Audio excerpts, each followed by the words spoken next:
ఇక చిలకమ్మ పొరపాటున సుధాకర్ ఒడిలో పడిపోవడంతో వైజయంతి ఆమెపై మండిపడుతుంది. కొట్టడానికి చేయి పైకెత్తగానే జగదాత్రి వచ్చి అడ్డుకుంటుంది. మీరు అనవసరంగా ప్రతిదానికి చిలకమ్మపై కోపడుతున్నారని నిలదీస్తుంది జగదాత్రి. చిలకమ్మ అలాంటిది కాదని నాకు చిన్నప్పటి నుంచి తెలుసునని అంటుంది.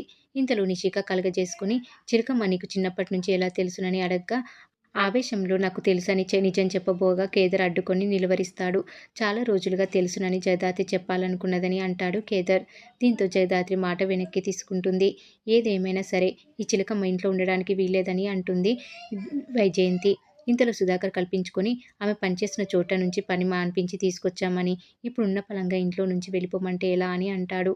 ఏమైనా సరే ఆ చిలకమ్మ ఇంట్లో ఉండటానికి వీల్లేదని చెప్పి వెళ్ళిపోతుంది వైజయంతి. నేను అత్తయ్యతో మాట్లాడతానని నిషిక ఆమె వెంటే వెళ్తుంది. ఇప్పుడు చిలకమ్మను పనిలో నుంచి మాన్పించేస్తే ఇంటి పనులని మనమే చేయాలని అంటుంది. నీకు కూడా నాలా జరిగితే ఆ బాధ తెలుస్తుందని వైజయంతి అంటుంది. యువరాజ్ ఎప్పుడు అలాంటి తప్పు చేయడని నిషిక అనుకుంటుంది. ఇక మరోవైపు యువరాజ్తో ఫైల్పై సంతకాలు పెట్టించాలంటూ సోని నేరుగా ఇంటికి వస్తుంది. ఏకంగా యువరాజు బెడ్రూమ్లోకి వెళ్ళిపోతుంది. ఇక చిలకమ్మ ఆగమని చెప్తున్నా వినకుండా వెళ్ళిపోతుంటే కేదార్ జగదాత్రి ఎవరని అడుగుతారు. ఎవరో అమ్మాయి యువరాజ్ గదిలోకి వెళ్ళిందని చెప్తుంది చిలకమ్మ.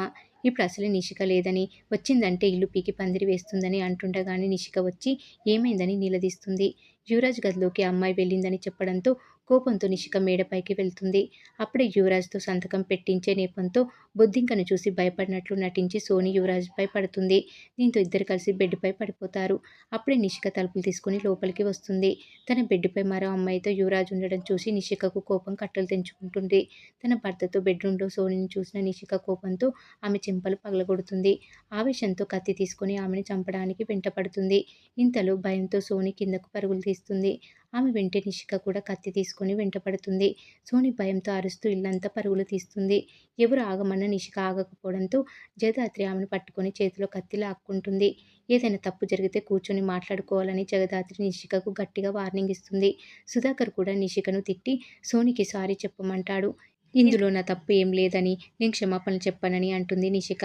మరోసారి నా భర్త దగ్గర ఆ సోనిని చూశానంటే నిజంగానే చంపేస్తానని, ఆ విషయం వాళ్ళిద్దరికి అర్థమయ్యేటట్లు చెప్పండని చెప్పి వెళ్ళిపోతుంది నిషిక. దీంతో సోని వెళ్ళిపోగా జగదాత్రి నిషిక దగ్గరికి వెళ్ళి ఆమెకు నచ్చజెప్తుంది.